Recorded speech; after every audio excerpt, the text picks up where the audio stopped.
Film Autopsy. Oh, yeah, baby, yeah, baby, yeah, baby. Whatever we Yeah. do, Oh, Blade. yeah. We Keep are Blade. back. However we change the opening, keep Okay. Blade is the last thing. Keep Yeah, you got to Blade do is that. the last thing. Oh, yeah. We will keep Blade. Yeah. Yeah, But he may hey, be we coming are back, baby. Action Film Autopsy. Kicking out. That's right. The new year. That's right. Brand new episode 34. And I have special guests once again hanging out. Which boy person, Fat Samurai Guy? We got the Anubis that be DJing with the amazing background, Metal Tavern Radio. Welcome back, brother. Thank you, Vicky. Thank you. Oh, yeah. Oh, yeah. And you know him. You love him. That's right. Kung Fu Santa himself, Rick Myers. Welcome back, brother.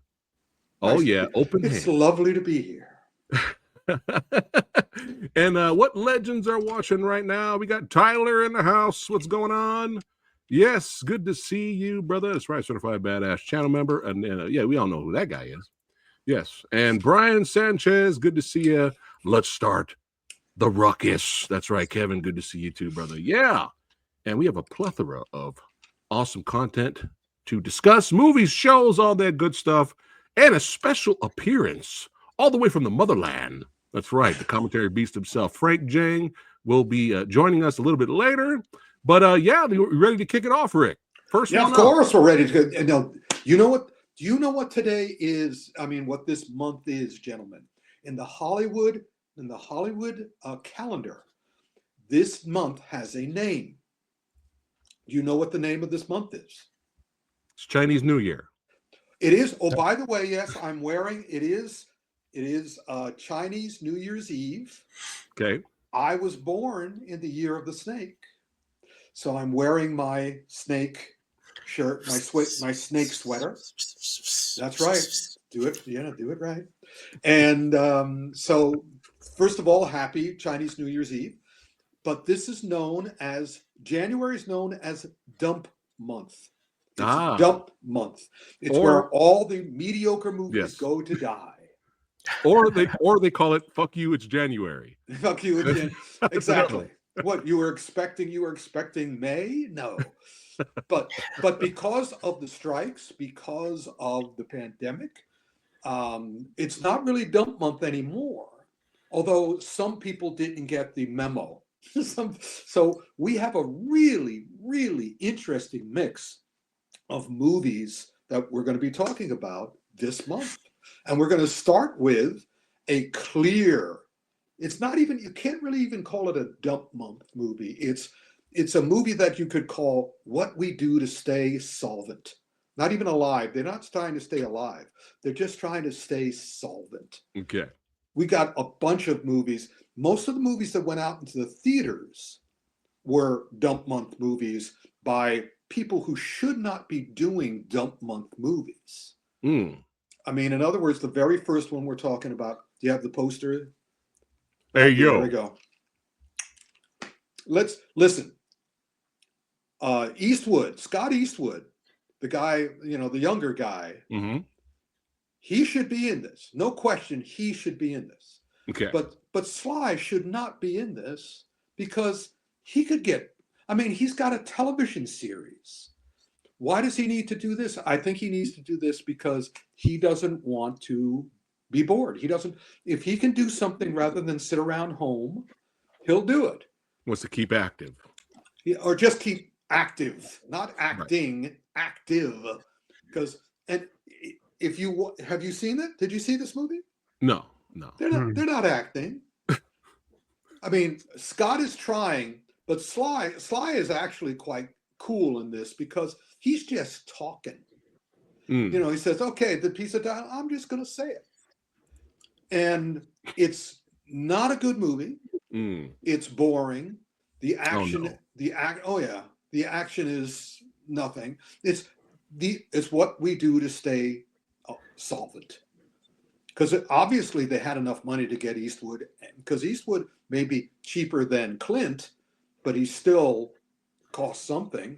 We'll be getting into some movies where, nobody's in the cast. But Sly, but then again, I'm pretty sure they paid Sly well because Sly's the only reason why anyone would go to see this. Yeah. Right. And I heard good things about Tulsa King. Have you guys seen that? Yeah, I've seen Tulsa King, and it's fine. Again, Okay. it's the guy who does all the westerns. What's his name? That's Tyler yeah. something. Yeah, the ones who being successful. So he got one with Stallone in it, and they're a great match. This is not even a good time waster. Well, I'm too old now. I'm too old to have time wasters. As you know, I do fast forward to the fights. This was a fast forward to the fight. Although I did watch, it's one of these things, and we'll have other movies this time where I will watch scenes because I'll watch anything Sly says. If Sly's in the scene, I'll watch the scene. Right. But the rest of the movie, it's kind of like, I could play a video game. I could read a magazine. I could write a book.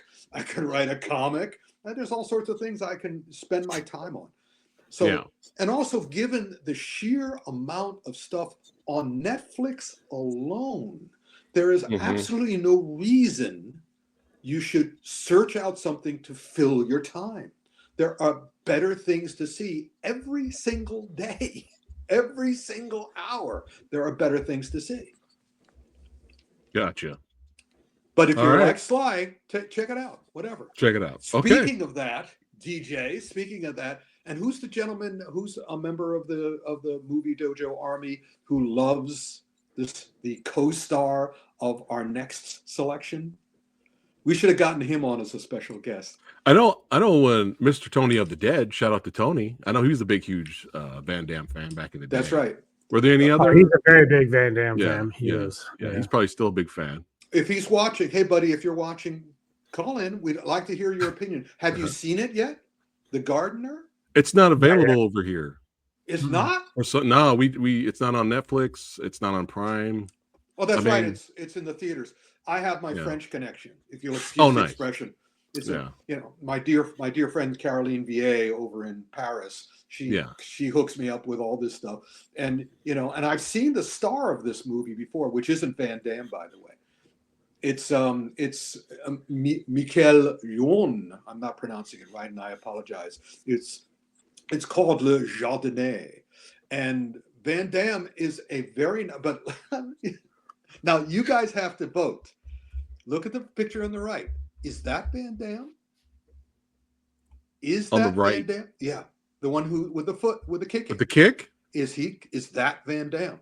It looks like him on the right. There you go. That's the magic words. It does look like him.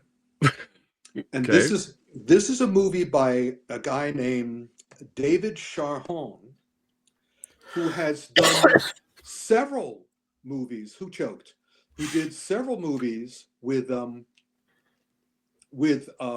Damme.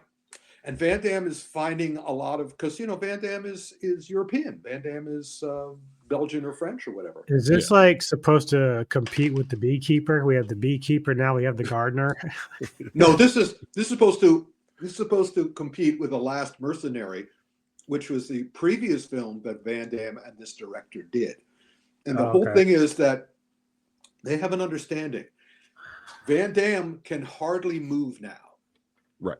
So it's the comedy in this movie is fun. Because it's very French. And the action is fascinating because you get to see whenever there's a clear a shot of Van Damme's face, that's Van Damme. Everything else is a stunt double. And probably that guy because he does look like him. Right. And so it's fun to watch. And again, I recommend it for the do-it-yourself filmmakers out there to watch this movie just so you know how best to stitch a fight scene together.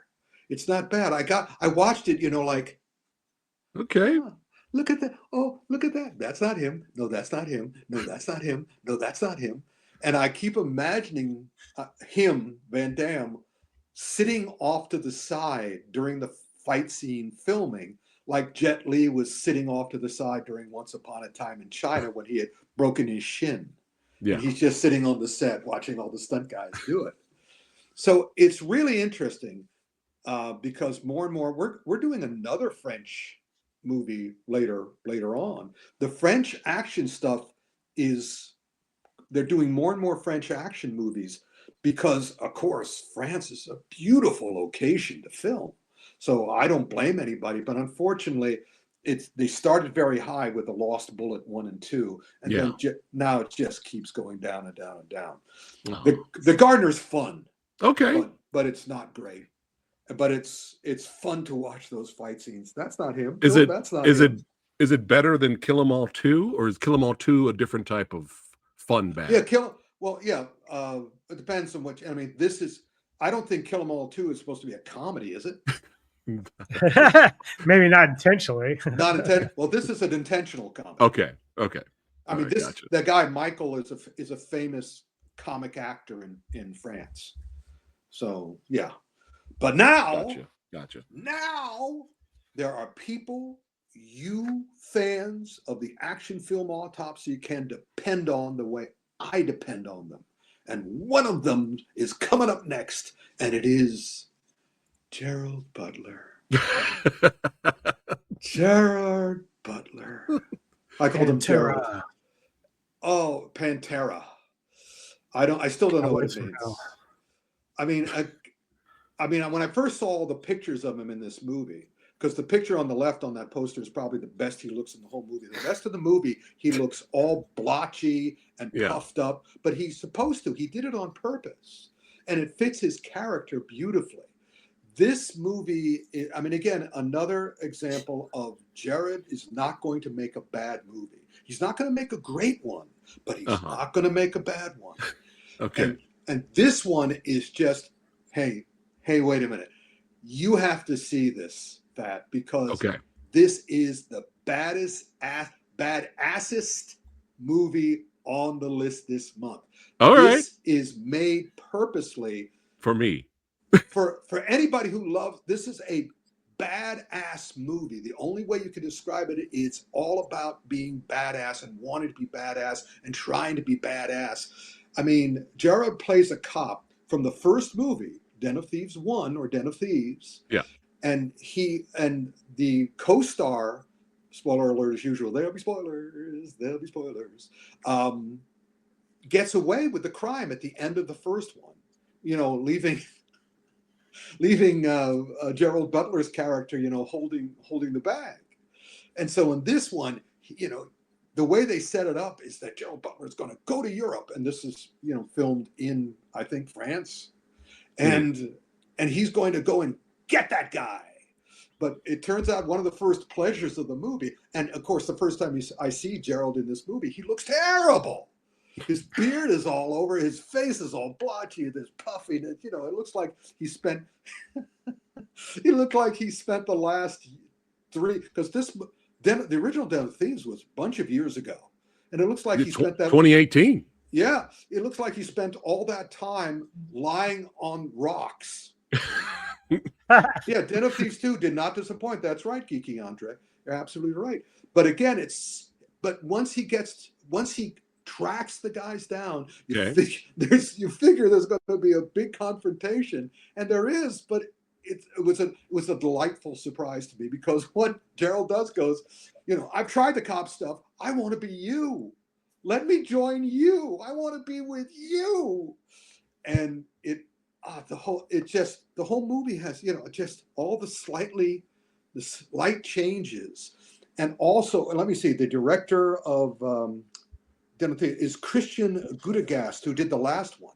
And also, you could tell that this movie was an homage to one of the last great John Frankenheimer movies with Robert De Niro, which was called Ronin. Yeah, Ronin, classic.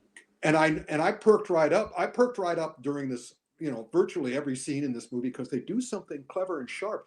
And there's a character near the beginning of the movie named Ronin.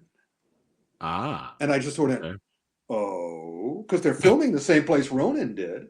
Yeah. Sure enough, it's clearly an homage to Ronin, but with the Gerard Butler touch. And it was just, I can literally say it was a delight. Nice. What was our saying last time? Every time you reviewed a Butler movie, was it something like, I believe in butt? Yeah, I believe in butt. It was something like that. It's great Or ass. B movie for Butler or something like that. I don't know what it was. Butt, badass. Badass He is the butt. butler. And Will we have a third one? Yeah, Do I you hope think? it all depends on how it does, and it all depends on whether Gerard wants to do it. Okay. He might want to do something else, or we might have to wait another, how many, what is it, 6 years or whatever? It was not But 2018. they left it open so you could do that. Yeah. Oh yeah. Okay. There's always. I mean, Okay. I can recommend it. I look forward to seeing it again. But I do want to tell you, because it's very rare for me to really be behind it's a badass movie. Nobody does anything smart. Nobody fights smart. Nobody shoots smart. They want to damage themselves and others really badly. No reloading. No, they reload. Okay. All right. Yeah, no, that's filmmakers smart. I'm saying the characters don't. I mean, the characters want to hurt themselves and hurt others, which is why nobody's going to fight cleverly. They're going to punch. They're going to shoot. They're going to drive. But they know what they're doing. Everybody knows what they're doing. They're not doing it just because they want to be badass, because they have something to say. It was just great. It was really, all right. And also the choreographer was Li Huang, who also did Gunpowder Milkshake. So it's that kind of stuff. I mean, everything's a little smarter than it should be. Much smarter than people are expecting. People. Yeah. Hello, Shin Batman 84 or 84. So anyway, all right. Then it's on the list. It's on the list. Another thing, and then the next one was another very pleasant surprise for me, because me with horror, for the most part, I don't like modern horror. I do like the unusual stuff. I do like the smart stuff. I do like the younger producers doing twists, not doing the same old bullshit, because I don't like the producers who create horror because they don't respect their audience. I like the directors and producers who respect their audience. Yes. So immediately, this movie is called Getaway. Boom. Or to say more accurately, Getaway. Oh, okay, that's on Shudder. Getaway. Is that Nick Frost? Is that Nick Frost? That's Nick Frost, who directed, who wrote it, didn't direct it. Nice. Stefan Haas. It's filmed in Finland. And so they got all the crew they got from there. It wasn't Finland, but it was in that area. Dutch. It was also in Holland, and it was in Finland. So they have a Finnish, they have an amazing Finnish choreographer, a guy named Ola Kidi, who also did Sisu. Oh, that wonderful movie Sisu. Sisu was good, yeah. And the director is Stefan Haas, who's very popular in Holland for his series of New Kids comedies. He has these comedies called New Kids, and he's got 3 or 4 of them now. And they're very funny and they're very sharp. And the New Kids are just, modern Dutch teenagers who like to screw everything up and have fun. And so this Getaway has that touch, and also has the wonderful Aisling Bea, the Irish comedian who plays the wife. So Nick Frost is the husband, Aisling Bea is the wife. And basically it's a lot like, I'm watching it because it's Nick Frost writing it. So I'm waiting. I'm just waiting. The whole thing is setting up. It's this is Midsummer. I know you're doing some variation on Midsummer. I don't know what variation you're doing on Midsummer yet, but I'm going to trust you, and I'm going to keep watching, even though setup after setup after setup after setup is Midsummer, and all those kind of things. Then Wicker Man and stuff like that. Just when Nick, his wife, and his 2 kids get caught in the deadly house where they're supposed to be slaughtered by all those guys, when you showed the poster, all the cultists on this little Dutch or Finnish island. When they're about to be killed, something happens where things change. And I was delighted by the change. So I strongly recommend that you guys see this, but also fast forward. Understand that the the first 3/4, maybe even the first 5/6 is the Midsummer setup. Okay. And also they have some of the comedy, Nick Frost and Aisling. Their performances are delightful. The relationship with the kids are delightful. And then the thing, should I tell everybody what happens? Can you want to guess? Because it was very similar to me. I love the movies like Malignant. This is like Malignant for me. Because Malignant was more serious. This was because of Nick Frost, he was doing a satire. But Malignant was more serious. But then it takes off when it hits the 3/4 point, it takes off. And that's what happens here too. And Anubis, did you want a spoiler or no? No spoiler, because I might review it. So. Okay, he might review it. All right. But you recommend it, Rick. All right, sweet. I loved it. Yeah, if you're pushing for it, I'm going to go check it out. Nice. It's on the list. I was delighted. Shout out from the UK. And by the way, Ula Kitty also has another movie which I want to see now, which he or she did the choreography for, and it's called. I couldn't believe I saw the title. I'm going to check in. I have to check more into Finnish movies because the title of the movie, the latest movie he did, is called Queen of Fucking Everything. Sold. Exactly. I mean, they have an attitude. It's really cool. Now, yes. Let's go to a legend. A legend. He's literally a legend. It's the great Jackie Chan doing, and Stanley Tong, his longtime friend and director and stuntman. Stanley Tong is the stuntman who did the jump in Rumble in the Bronx across the street. Wow. Okay. He did that for Jackie. And he was also the director of that movie. He was a stuntman director. That's the way that, and also one of the great. So that was after Jackie had hurt his ankle, right? I don't know if it was after, but it was after he had fallen in armor of a god, and he doesn't like doing those things anymore. Right. He doesn't want to. He doesn't like getting hurt. And also, my relationship with Stanley Tong, one of the most embarrassing things that happened to me in Hong Kong is that I'm in Jackie's office and I'm with Jackie's manager at the time, and in comes someone at that time when I first went to Hong Kong back in late 70s, early 80s, I had the same problem that most Guilo had, which is if the two Asians look similar. So in comes Stanley Tong, the director, who I thought was the producer's assistant.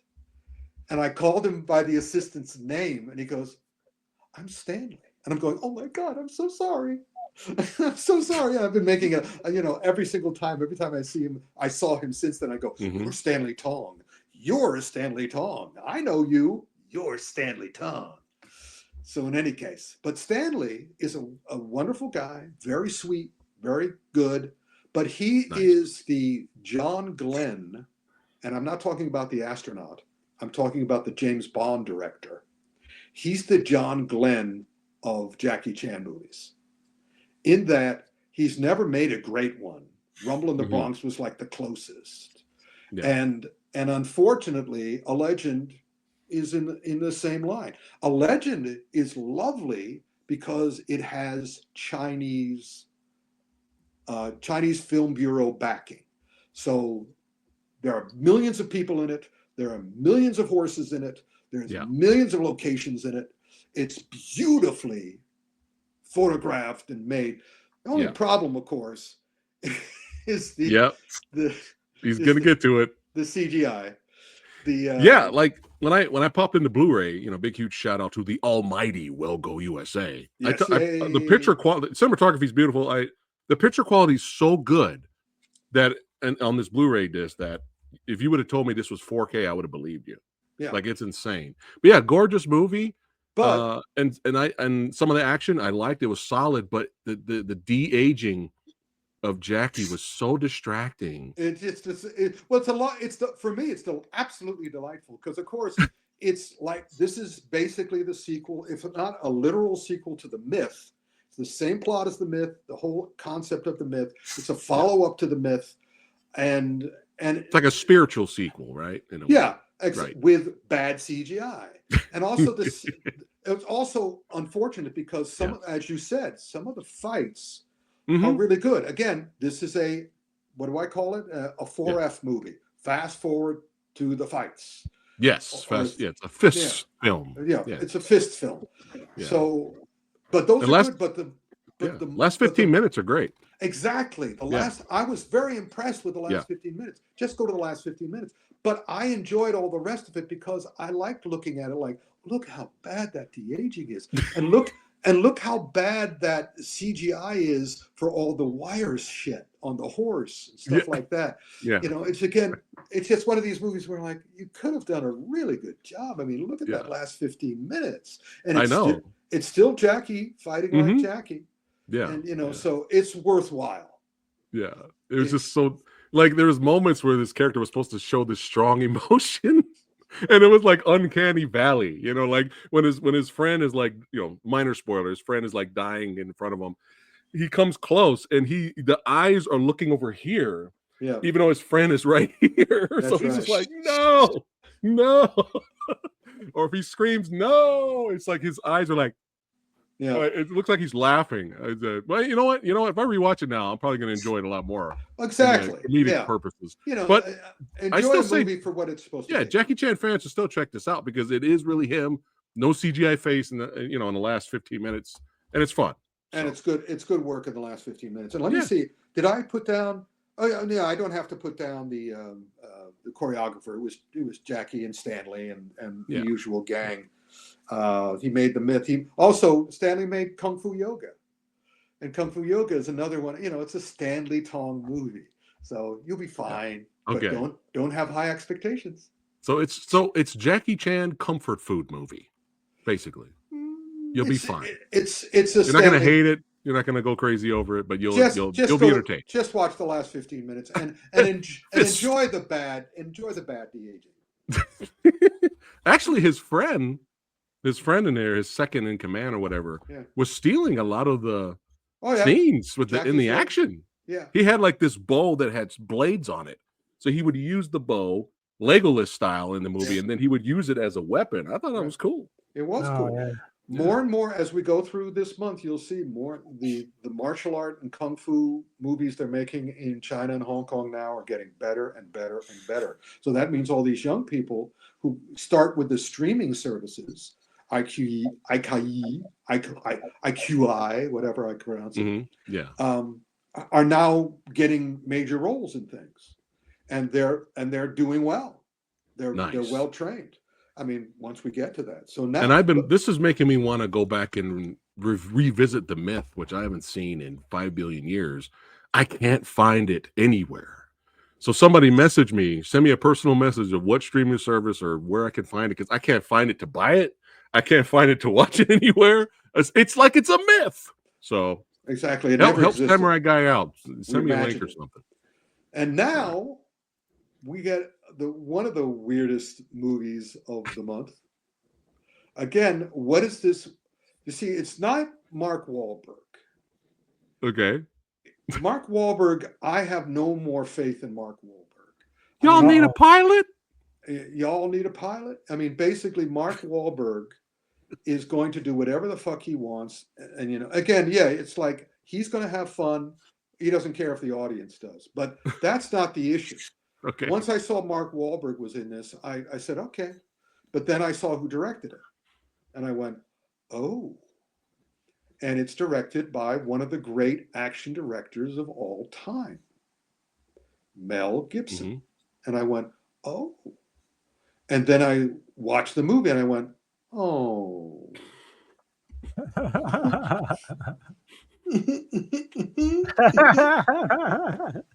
And then I watched that on YouTube. They have a short subject of Mel Gibson directing the movie, and I should have watched that first. Because the very he's working. They're working. The star of this movie is Michelle Dockery, who's one of the major stars of Downton Abbey. What is she doing in this movie? I'll tell you what she's doing in this movie. She saw that Mel Gibson was going to direct it and went, oh, this probably will be very good. And basically, one of the first things he said, I don't have the exact quote, but one of the first things he says to her in this behind the scenes video is, "You know what to do, right? Just do it." So it's like he didn't care. I guess Wow. he didn't want to fight with Mark. He didn't want to fight with Mark Wahlberg, because Mark Wahlberg was going to make it all about him. Because by the way, Mark Wahlberg is a supporting player in the movie, but you notice who's on the poster? Mark Wahlberg. Yeah. There's nobody else on that poster. Not even Mel, certainly not Michelle, and not what's his name, the guy from television who was playing but the supporting players do make most of the movie. For most of the film, Mark Wahlberg is in the back of the plane. Oh, is this the same chick from Boy Kills World?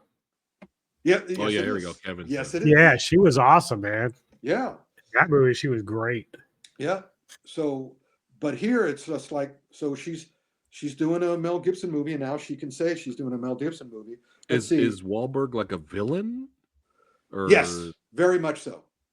Okay. But here's another fascinating thing for me, which was I'm looking at the credits. Mel Gibson is directing. I'm interested to see who wrote this. It's written by a guy named Jared Rosenberg. And Jared Rosenberg, he's only made one other movie. And that was a dozen years ago. And it was a documentary. Uh-oh. And I'm going, how the hell did he get the writing credit for this? So my assumption was that Mel needed somebody, or Mark or Mel needed somebody to take the fall for the script. They, and they wrote it and gave it to, because he wasn't doing anything after 12 years. So I have to assume that he needed some money. But again,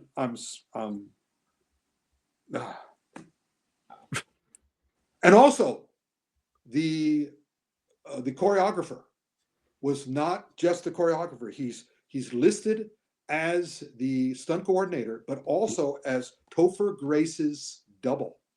So, and this whole movie takes place in one basic set. It's in this little private plane.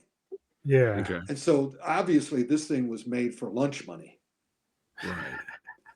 And this went to theaters. Yes, this is in the theaters. Oh, wow. I could not tell you why. I bet it's probably available for download now. Right. It's again, I was sort of like watching it like, and then basically I have better things to do. Fast forward. Yeah. And speaking of having better things to do, our next feature, we're jumping onto Paramount Plus. Yes. Now, before I show the photo, Rick, Yes. a buddy of mine, super diehard, hardcore Star Trek nerd. Like he's a Trekker, whatever he calls himself. Yeah. He got my wife in Star Trek. He got me in Star Trek late. When I got older. When I got older, I appreciated Star Trek. Yeah. He said, "I'm concerned about this." I'm like, well, why? He should be. He goes, "Have you seen the trailer?" And I'm like, "No, show it to me." She shows me the trailer. Yeah. I saw the trailer. I was like, "This is a movie?" I was like, "This looks like a TV show." It is a TV show. Yeah.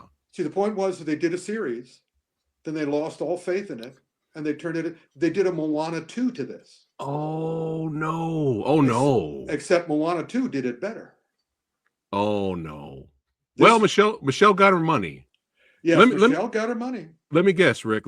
She's good in it, but the project's not good. Well, yeah, she is good. I looked at the cover and I said, I'm not watching that, whatever it is. Your friend, your Trekker or Trekkie, does he call himself a Trekker or a Trekkie? I'm trying to remember which one is casual Trekkie. Whatever he is. Yeah, The Star Trek fans hate this movie because this is not a Star Trek movie. This is an anti-Star Trek movie. This has none of the spirit of Star Trek. One of the reasons that people love Star Trek, and I grew up with Star Trek. Star Trek was one of the first shows that I followed. And I was, of course, a big science fiction guy. Star Wars and Star Trek got me into science fiction, and I became, both a nonfiction and fiction science fiction writer, and was a major media guy for the Science Fiction Writers of America. And and the people who love Star Trek love it because the spirit of Star Trek is positive. And the spirit of they should have called it 13. That would have been perfect rather than 31. Right. Is miserable. It's miserable. It's just all, people who are, it's awful. What is even the premise of it? The premise, well, it's a fascinating premise because it's a spinoff of Star Trek Discovery, which takes place in another, century or something. And she's playing, Michelle's playing the same character, but now she's been sent to another dimension. I mean, I tell you, the multiverse has really crippled, what's it called? I'll call it cinema. No, not just cinema, but this kind of cinema. In other words, genre cinema. I mean, in other words, the Marvel stuff, the Star Trek stuff, the Star Wars stuff. Right. The multiverse has ruined it for everybody because, as I've often said, when anything is possible, nothing is interesting. And this is the evil version of this is like the prequel of the evil version of her. Section 31 is, supposedly taking on villains at their own level. And I'm going, sorry, man, that's not Star Trek. Fuck you. Ooh. And they're going, fuck you.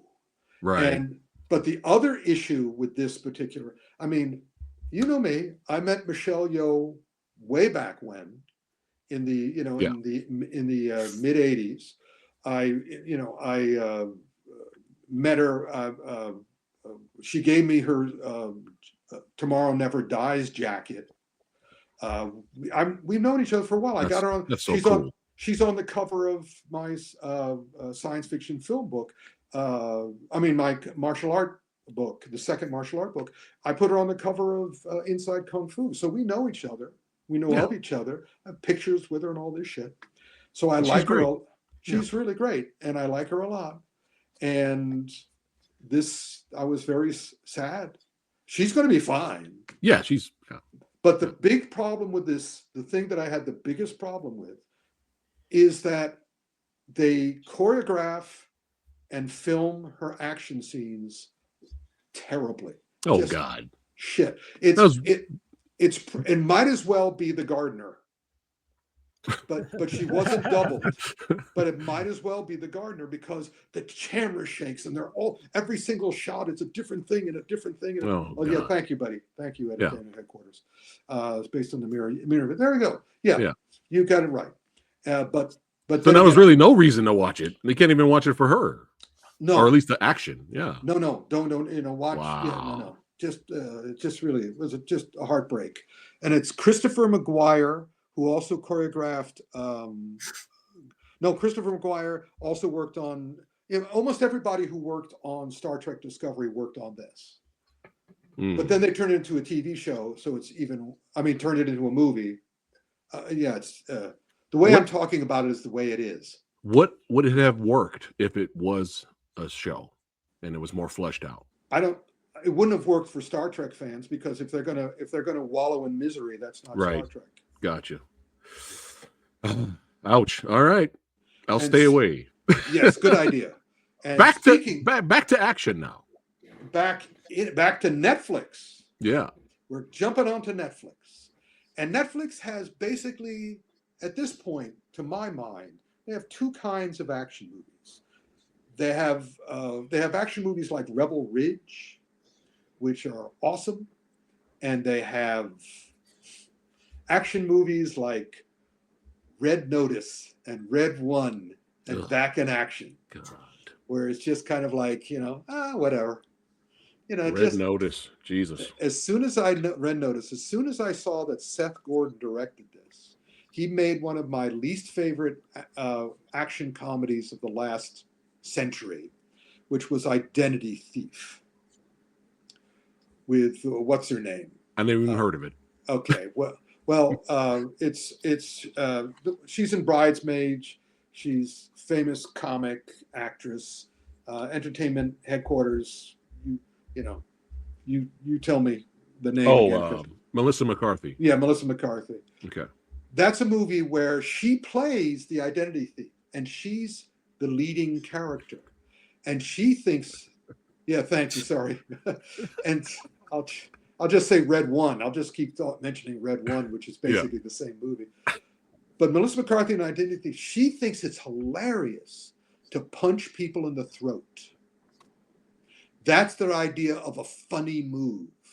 We want to endear this obnoxious, awful, terrible character to the audience. So she's going to punch people in the throat rather than punch them in the balls. Because we want to do something different than punching them in the balls. So we punch them in the throat. Have you ever been touched in the throat?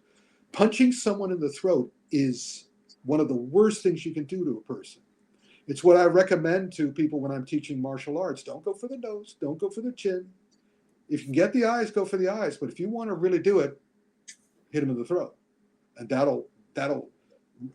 will damage them forever. If it doesn't kill them, it will damage them for a long time.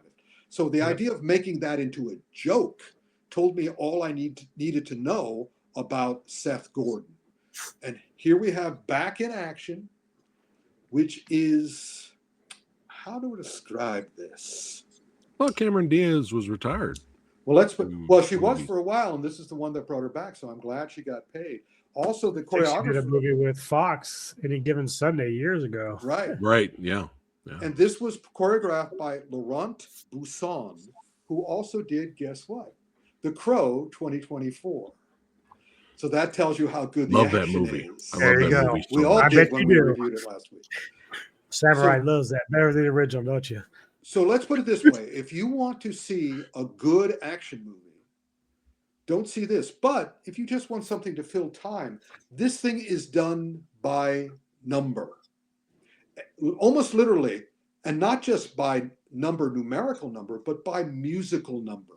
Every single major action scene is scored to a needle drop song. Whatever they do is they find the song that best, the pop song that best exemplifies it, and they play that. And so if you're just having it on in the background, you'll be fine.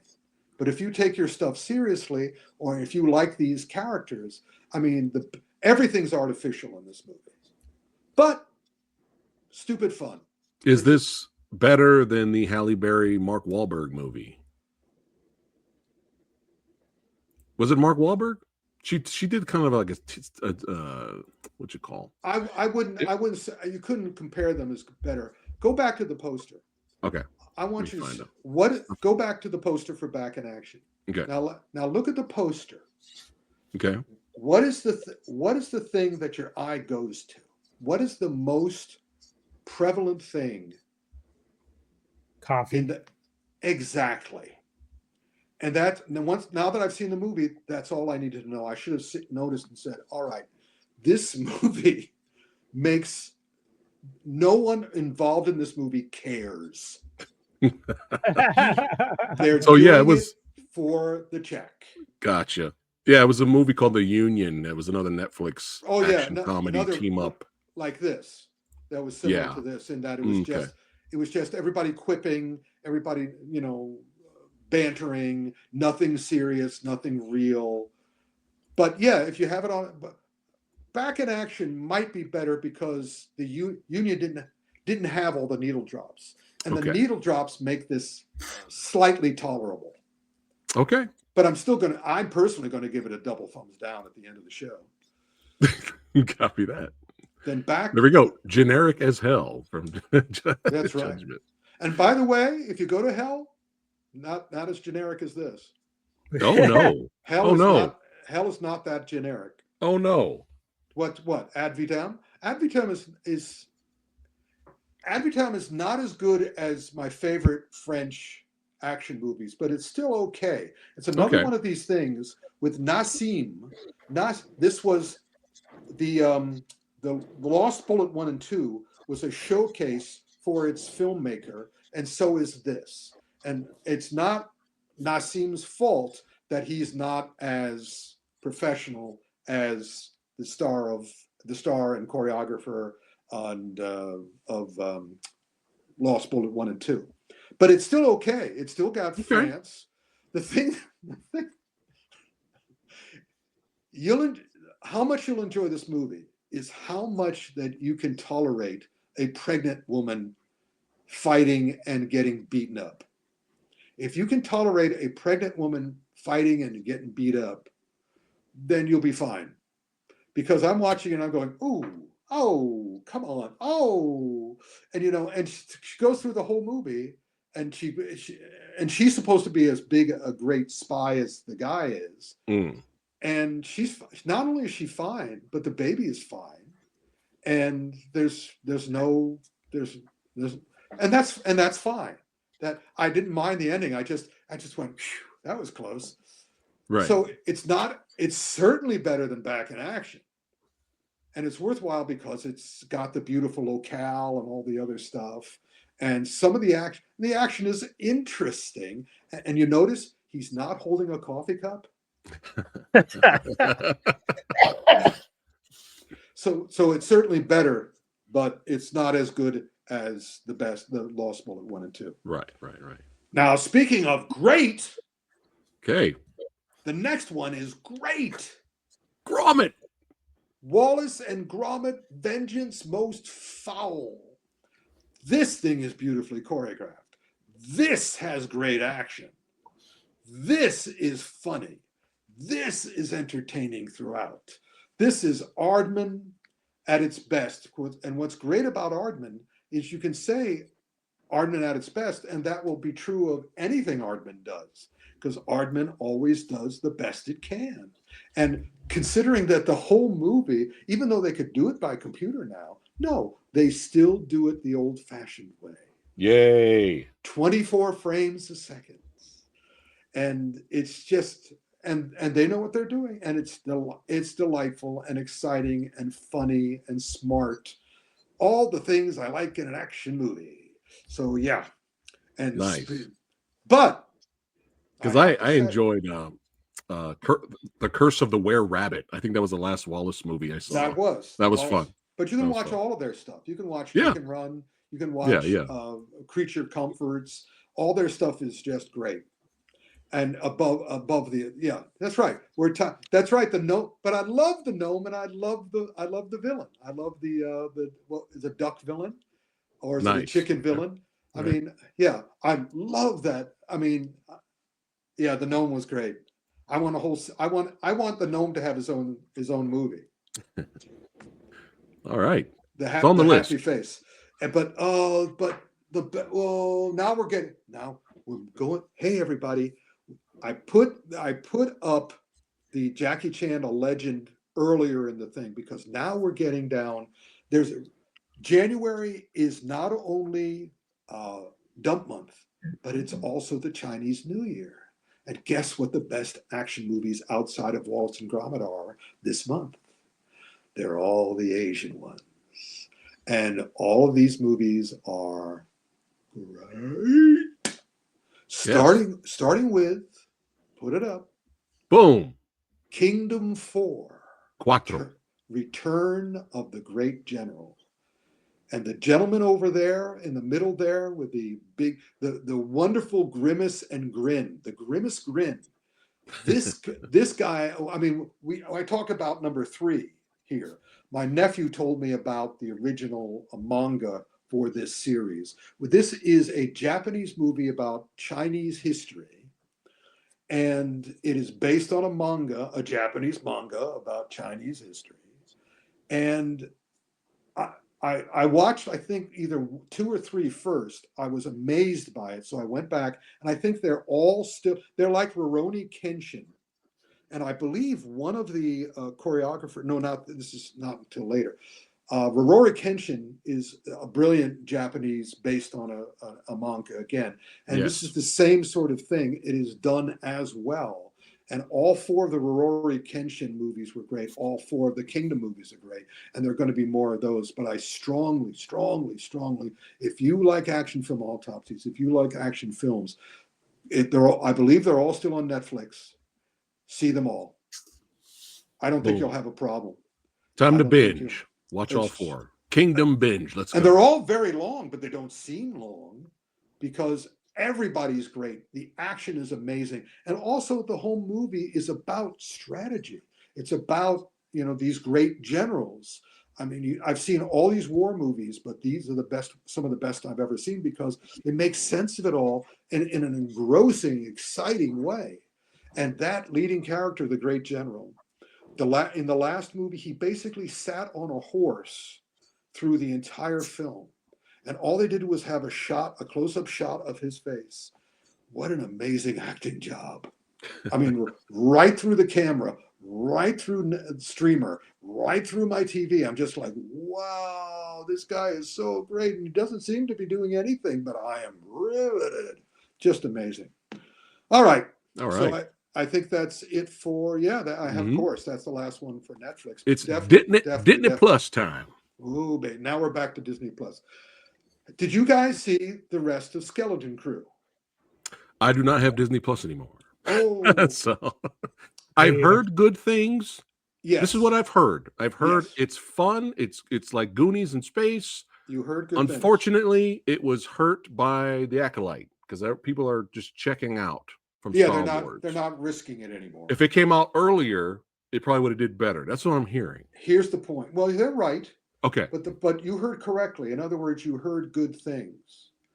But unfortunately, what I want to hear great things. Gotcha. And the thing is, it works. They land with a hop. They don't nail the landing. They land with a hop. The ending is surprisingly, the very, very, very, very ending is surprisingly rushed to me. It's like, all right, because you know what I want? It's what I want in my own work. When I like at the end of the book to tie all the loose strings. I was taught by Warren Murphy, the creator of The Destroyer. My first 3 novels were ghost-written Destroyer novels. And Warren Murphy always said that he worked with a partner, Richard Sapir, for the Destroyer books. And Richard Sapir would write the first 95 pages, and then Warren would write the last 95 pages. And Warren said, basically, he gave me a bowl of spaghetti, and my job was to tie all the ends together. And that was one of the first things I learned about writing books. So I said, that's what I want to do, because I love those books. And so when I see a show like this, and unfortunately, Star Wars, especially on Disney Plus, we talked about this before, all the new creators have lost the ability to tell. They do not understand story structure. Yeah. They do not understand that as what Hitchcock said, if you have a setup, you are duty bound to pay it off. If you set something up, to satisfy your audience, you have to pay it off.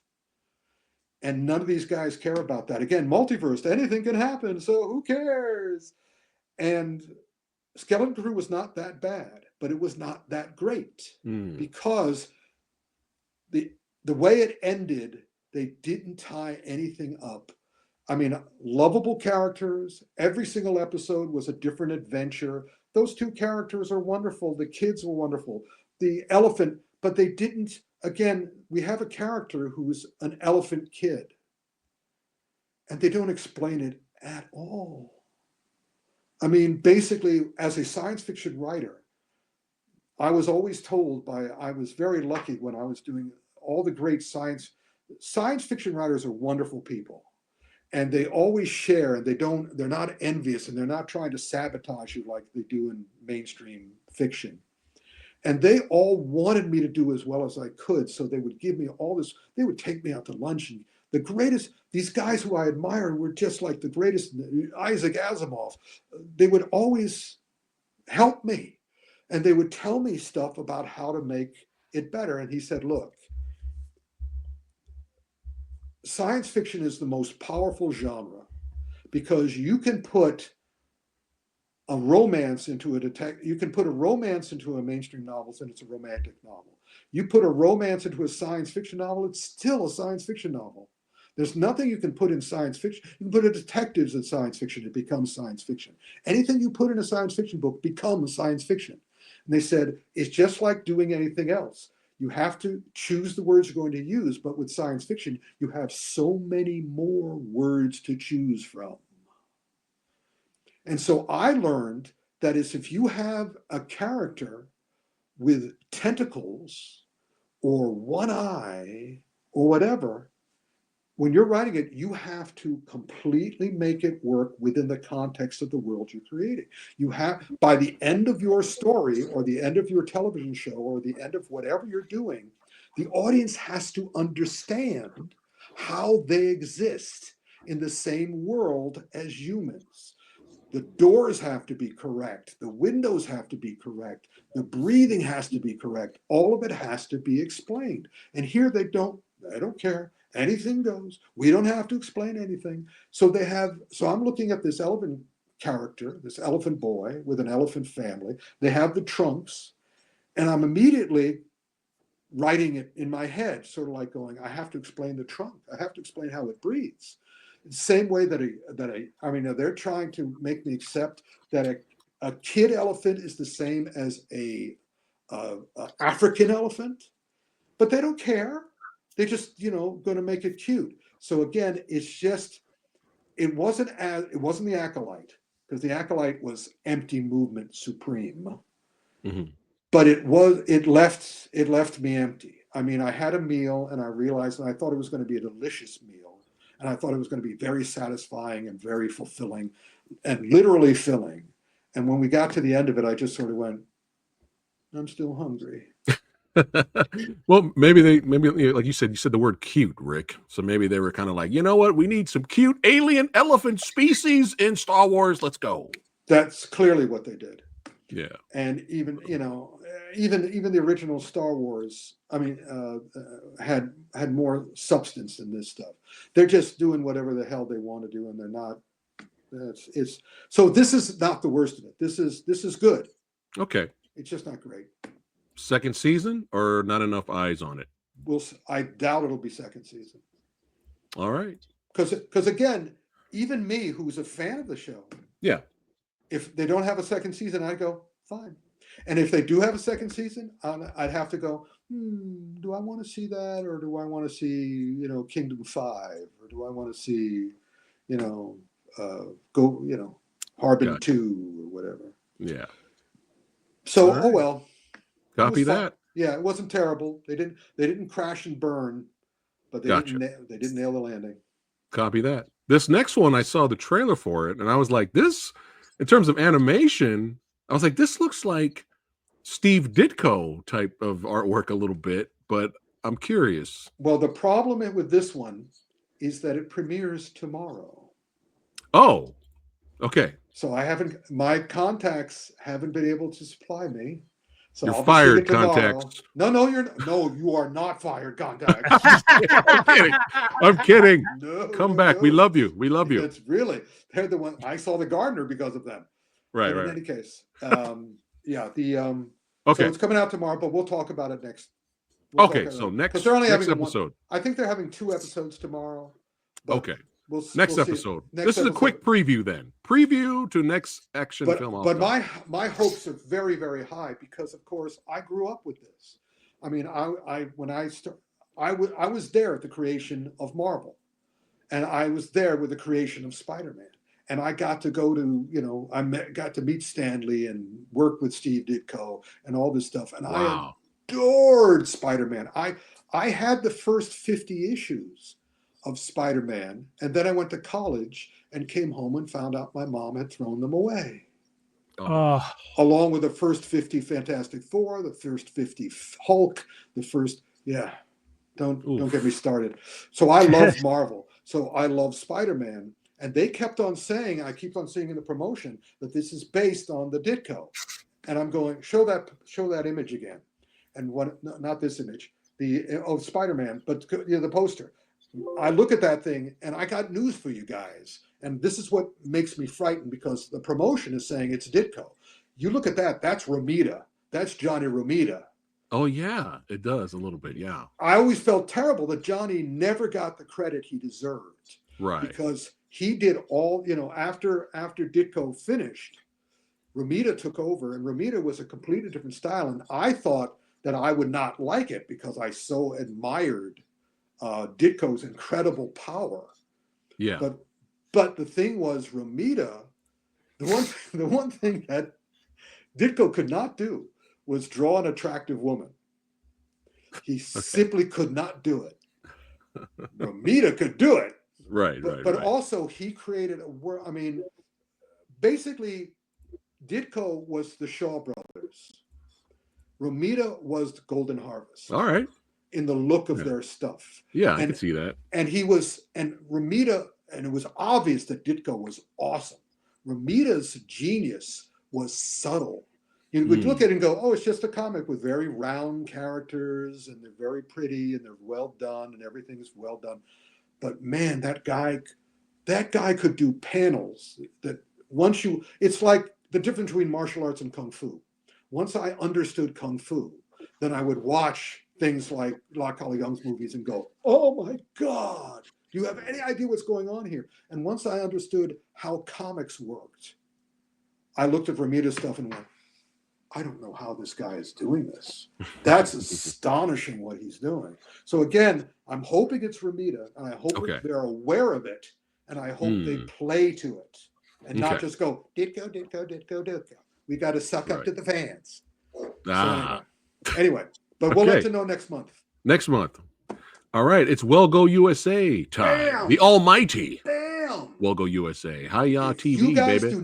if you guys haven't taken advantage of the free sample, the 1 week free sample, now is the time to do it. All the greatest La Kali Young stuff, the greatest of the new stuff, and also the greatest, oh my God. Links in the description, guys. Check out the link for your free trial, baby. And keep watching, because they're doing all these beautiful classics and beautiful versions, but they're also putting out all these. They're pretty much for most of the new Chinese stuff. Well Go is getting it first. Yeah. And so they're showing it. So we're going to talk about Eye for an Eye. Eye for an Eye. Eye for an Eye 1 and 2. Yeah. Yep. And we'll get to the next one. Oh, this is amazing stuff. But what's the first poster you have up? All right. Harbin. Yes. Look at that tagline. What a brilliant tagline. For a better tomorrow. And of course, A Better Tomorrow is John Woo's first great gun fu movie. This is not a gun fu movie, but this is the tagline is about, this is a historical. Whenever I get into conversations about Taekwondo, I always have to explain that it is a sport. It's an intrinsically flawed sport that was forced upon the Korean people by the occupying Japanese. This is a movie about a bunch of Korean patriots who struck the first blow for kicking the Japanese out of their country. Oh, wow. And it's a magnificent dramatic movie, historical movie, action movie of emotion and motion. Wow. Emotion. Just really very, very, I mean, look again, do you see a coffee cup in that shot? No. Do you see Mark Wahlberg's empty eyes on that guy's face? Or even Jamie Foxx's, but be that as it may. I think the expression Mark has in Flight Risk is the same one he had for Fear way back in the day. Of course. And also for the outfit or whatever, just terrible shit. But it's Min Ho Woo. Ironically, just an incredible irony. Harbin, For a Better Tomorrow, is directed by a Korean named Min Ho Woo. WOO. Ah. I would say, are you related to John? Uh-huh. I just sort of, just so clever. Oh man, this sounds like my kind of movie. It's a magnificent film. I can strongly Nice. recommend it. All right. But I can also really strongly recommend the next one too, because I saw this when our buddy Jared King, who was a cop in New York, we're friends on Facebook. He always has these reviews of all the movies he's seen, but he's the one who turned me on to IQE. And he said Hunt the Wicked, and I checked out Hunt the Wicked on IQE, and I went, and I immediately got in touch with Welgo and said, you got to get this. And then I forgot about it, and then I realized it was on, and I went, yay! I get to show clips of it at this coming year's Kung Fu Extravaganza in San Diego. Hunt the Wicked was the movie that alerted me that something had changed at the China Film Bureau. Something had changed, that they were letting things that which were seriously close to Kung Fu get back into to Hong Kong film again. It's Andy On and Zi Miao. Zi Miao, as I keep on explaining, was the kid in the two Jet Li movies. When he was a kid in My Father is a Hero and New Legend of Shaolin. That's who he was. And now he's all grown up, but he's still as good at Kung Fu, if not better than everybody else. And here we have Andy On and Zi Miao, who by any right should be huge superstars. They probably won't be able to be, but Hunt the Wicked is just, I was watching, there's so much action in this. And each sequence ups the ante, ups the action ante. And I just was, I mean, this is how I finished. This is what I was like when I finished watching it the first time. You guys, so much clever stuff. I mean, those guys just were obviously sort of like, do I have the choreographers here? Yeah. Oh yeah. Zhao. No, I don't. Actually, I don't have the choreographer. I have the director, Zhao Long, who also did The Comeback and Blind War. He specializes in these dual, and you can see his posters, especially for like The Comeback, is exactly the same as the poster for Hunt the Wicked, and all of them are super entertaining. The big difference about Hunt the Wicked, though, it's Andy On and Zi Miao unleashed. Yeah, it's a dream fight. Yeah, it's a dream fight. It's a 90-minute fight. I mean, I still think it's a streaming movie, so it's like 73 minutes, crammed with action. I mean, you literally can see them going, pushing the match. It's just great. Strongly strong. I mean, that alone, Eye for an Eye, 1 and 2, and this one, and then start watching all. They got Dirty Ho on there now, and all the rest. Well, here's a little tiny taste. Little tiny taste. And this is the lesser of the fight scenes. Yes, yeah. But here, check this out, guys.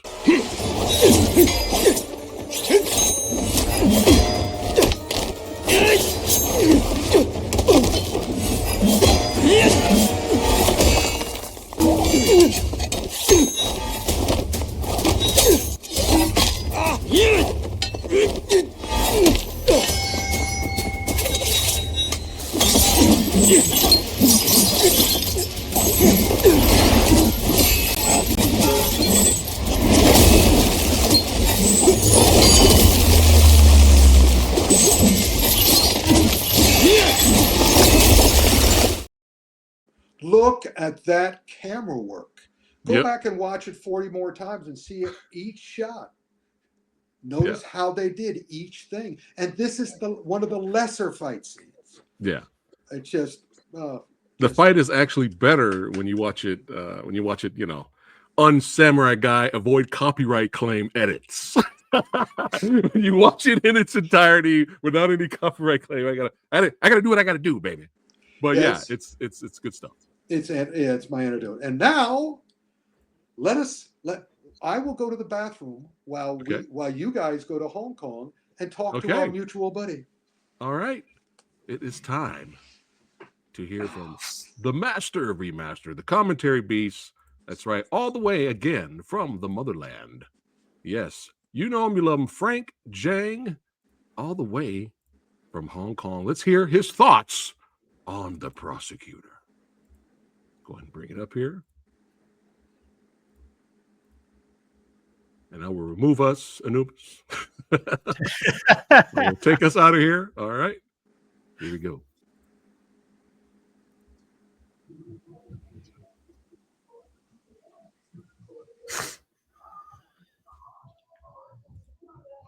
Hello, Frank Jiang here, the Commentary Beast here in beautiful Hong Kong, by the Victoria Harbor, by the beautiful Star Ferry here on a cold January night. I'm here to talk about The Prosecutor, the latest action film from Donnie Yen. Now, this started out as a legal drama, but once Donnie got on board, they converted it into legal drama with action. So in this film, Donnie plays a cop who, in the opening sequence, a great opening action sequence, went and busted this, kind of like a druggy guy, like someone who, a drug smuggler, in true, first-person POV style. Great shootout, great fights. But because of a legal loophole, the guy got away, and so Donnie became disillusioned and became a prosecutor. So in a way, it's kind of like righting wrongs too, Electric Boogaloo. Now, the action for this film is the action that saved this film, because there's a lot of legal drama doing in between the action. And I've never been a legal drama fan, so I found them a bit boring. They were saved by this action sequence done by Takahito Auchi, who's a student of Donnie, who's also mentored by Kenji Tanigaki, who did action for Twilight of the Warriors, Walled In. So there's this wonderful street fight between Donnie and his previous cop partner, played by MC Jung, as they fight these drug smugglers. And you have this wonderful rooftop fight where Donnie fought like 100 people, and Donnie has clearly learned his stuff from acting in John Wick films, because the camera work, the editing, everything is very, very sophisticated, which is not something that you would normally see in a Hong Kong film. Now, then we introduced the main bad guy played by Ray Lui, and then it kind of led to this the story where Donnie has to bring a witness to court in time to bust the bad guy's ass. But I'll come back and talk about the main final action sequence of this film later on.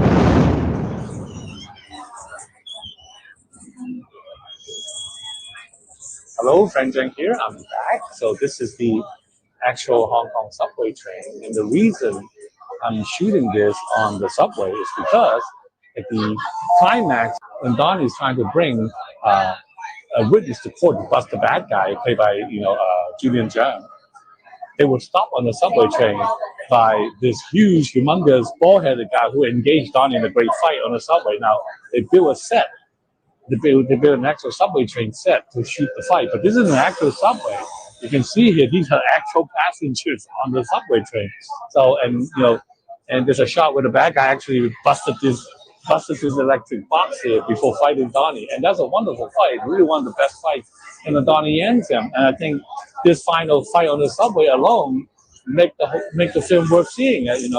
Like I mentioned before, this is really a courtroom drama with action. So I'm not a big fan of legal drama, but I think the fight more than made up for the dramatic deficiencies. And you have some great side characters. You have Michael Hui, you have Julian Zhang, you have Roy Lui, you have MC Jam, you have a veteran actor Lau Dong, who played the grandfather of the film being framed. So definitely really one of Donnie Yen's best films, in my opinion. So I'm glad that Welgo was able to bring this to North America, and you should definitely check out The Prosecutor. And the reason I'm in Hong Kong is because I'm actually here to do Q&A for my documentary, Enter the Thrones of Bruce. So you should check that out too. Enter the Thrones of Bruce, available from iTunes. So until next time, take care and bye. Oh, he's so adorable. Yeah. Yes, that was awesome. Thank you, Frank, for sending us that. Well, I like action movies and legal movies. So I had a very good time with The Prosecutor. I especially liked the power of Donnie. The Prosecutor is Donnie unleashed. Mm-hmm. Donnie is trying to find his voice and also trying to bridge his two worlds of Asia and America. Hopefully, this is also his audition for him to direct his John Wick spinoff. That would be awesome. Yeah. It would be awesome. Yeah. And I also love it that he has his own action team on the credits. It's called Donnie Yen's Action Team, and it is Kenji Tanagaki's on it. But Yeah. also, it also has now Frank pronounced his name properly. I'm going to pronounce his name improperly because just like Wu, who did the Harbin movie, this guy's name is awesome for somebody who's on an action team, and that name is Takahito Ouchi. That's how it's spelled. Ouchi. Ouchi. Oh, I got an ouchie. I got an ouchie. So perfect for an action choreographer. But yeah, so you guys have seen it too, right? Yes. Yes. Tell everybody what you thought. Go ahead, Anubis.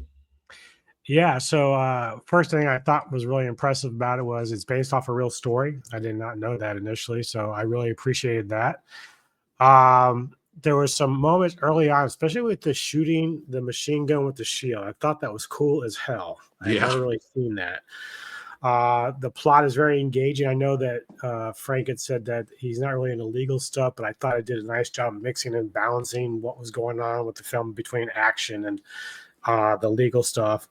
Now, the thing I kind of didn't like also, like even though I enjoyed the shield and the gunning, I didn't really care for the first person too much because it started to remind me of Doom, and I didn't really care about that too much.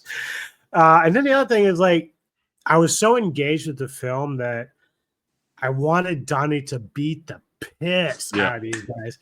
But then I had to draw myself back in and say, well, this is sort of loosely based off a real story. So I'm not going to get that like final kill thing that I want because these guys are just bad dudes, period. Right. But the last thing I would say is that last year I had a hard time coming up with 10 films for my top 10 of 2024. But this, if I had seen this about 4 weeks ago, would have made my top 10. It's so good. Hey, we could do a redux. Yeah, I might. I only had 8, so I can throw this in as 9 as a late. There you go. I might right do a redux just for fun. Same thing with. I agree everything Anubis said. So good, really good. I mean, if you're expecting a nonstop action thrill ride, like just nothing but action and martial arts throughout the whole movie, and you're not expecting courtroom drama inserts, some people might be a little maybe a smidge disappointed, but the action, again, like Anubis said, makes up what Frank said too. The action makes up for the drama parts of it. And there you go. It's a fist film. I don't like courtroom drama. Whatever am I going to do? But dude, Anubis, the end finale fight, bro, where they just destroyed the subway inside. I was like, this is that dude good. Was tough. And brass knuckles. It was so good. He was bending those pipes in the middle of the subway. I was praying they would fight at the end. I was like, please don't disappoint me and not have them fight. And we got it.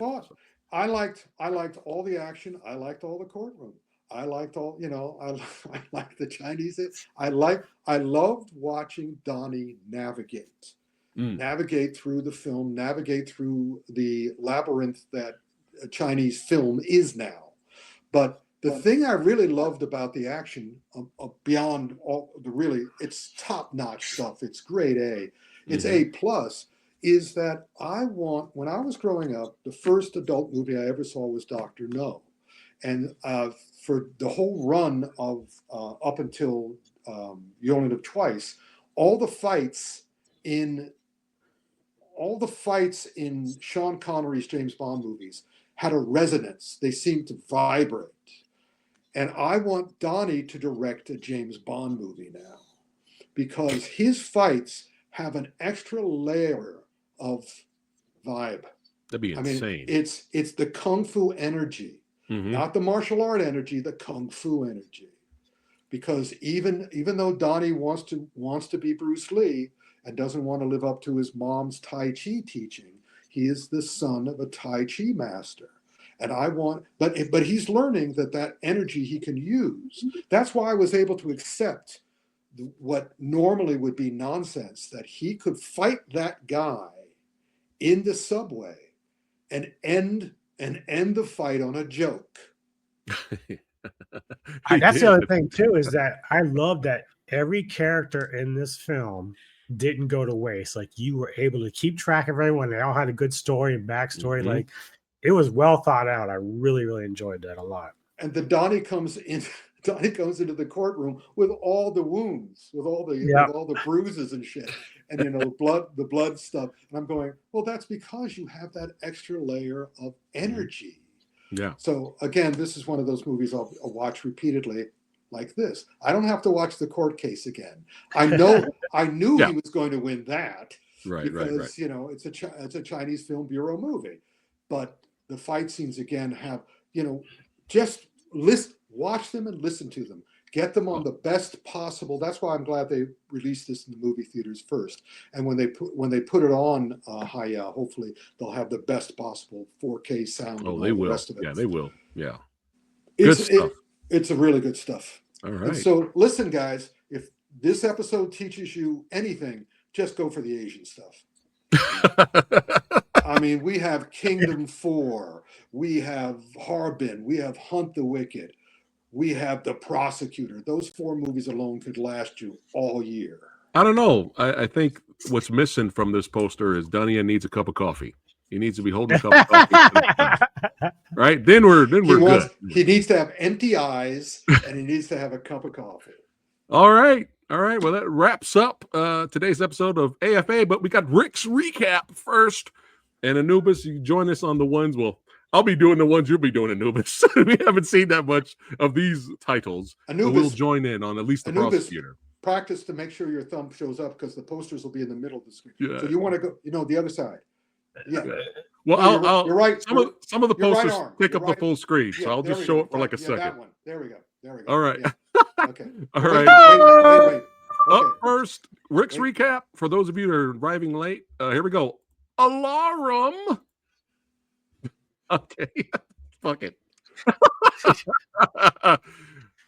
The El Gardener. Oh, we got a laugh one. Okay. We got a giggle. Okay, get a giggle. All right. We believe in the butt. There we go. All right. There you go. I'm just mimicking Santa now. Yeah, get away. Yeah, first 3 quarters. Yeah. Okay. Last quarter. All right.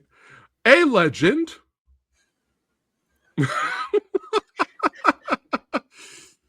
Y'all need a pilot. We need a good film is what we need. And Star Trek is back, baby. Star Trek's back. No, it's not. I'm joining in on that one just for fun. Back in action. Believe it or not, I'm gonna do like this. It's not awful. It's semi. You know what? It's decent. You can have it on in the background. It's enjoyable. It's a softie.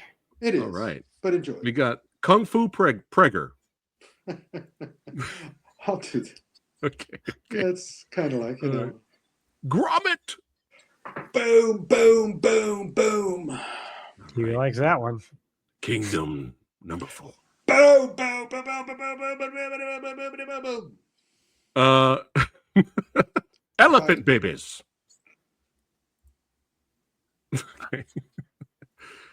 Harbin for a better tomorrow.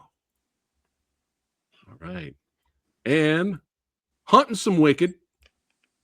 Nice. And of course, I mean, we all know The Prosecutor, baby. Oh yeah. Thumbs up for The Prosecutor. Awesome stuff. This is for the courtroom stuff. This is for the Actually, I'll do this for the courtroom stuff. There you go. Courtroom stuff, action stuff. That's right. Well, this was always a blast. That's right. Click on the links below, baby, to follow my man Anubis. That's right. The Metal Tavern Podcast. That's right. Movies, metal music. Follow this man. Links are below. Also, follow Kung Fu Santa. Links are also below for his amazing store. You get exclusive autographs and movie memorabilia, baby. That's right. You got to get a piece of Rick, baby. You want a piece of me? You want a piece of me? You want a piece of me? Oh, you want a piece of me? You want a piece of me? You want a piece of me? You got it! Get a piece of Rick. I still have to. I have to get that for you, Anubis. I got to get. I was getting ready to say. It reminded me again. I was like, there she please, is. Please remind me. I'll get in touch with Chimera and see if they still have it. And Awesome. and I'll get the address. This is between us, people. Copy that. And just so We'll you talk know, about it Rick, offline. that getaway is going to be my next pick for the Ghouls of Midnight segment. So Mr. Tony the Cool. Dead and I are going to review that film. Yeah. Copy Excellent. that. Yeah, make sure you Excellent. follow Mr. Tony of the Dead's channel as well, The Ghouls of Midnight. That's right. Awesome horror movie review content. Subscribe to Tony. All right, this is a blast. As always, thanks again for watching, liking, subscribing. Follow the Movie Dojo podcast on Spotify. I got some other exclusive stuff coming up this week. A trailer movie premiere with your boy in it for 1 second. See me for 1 second. That's coming up later this Friday. He's building his blocks, Saturday. folks. He's building his blocks. I'm building my blocks. I was like, oh, spoiler. Everyone knows what happens to me in the movie right in the beginning, but it's fun. We'll get to that. Let me guess. This Friday. Is your dialogue? You all need a fat samurai? No, but I get a chance to curse out Don the Dragon Wilson. It's going to be, hey, boss. I get to curse out Don the Dragon Wilson. But you got to see the whole movie if you want to see that. But yeah, that will be Shepherd Code 2, the Road Back trailer will, excuse me, I can speak it in English. Will premiere this Friday. And join me live for that. It's going to be a lot of fun. You'll be laughing a lot because you'll see what happens to me right in the beginning of the trailer. But it'll be awesome. And I'll be hanging out most likely with Mark Strange this Saturday as well. So a lot of cool stuff coming up. Thanks again. Big, huge shout out to all our channel members and patrons. More exclusive stuff with Lady Fat Blood coming up. And we'll see you guys on the next one. Keep watching them Kung Fu movies, baby. Martial arts, action, horror, all that good stuff. See you on the next one.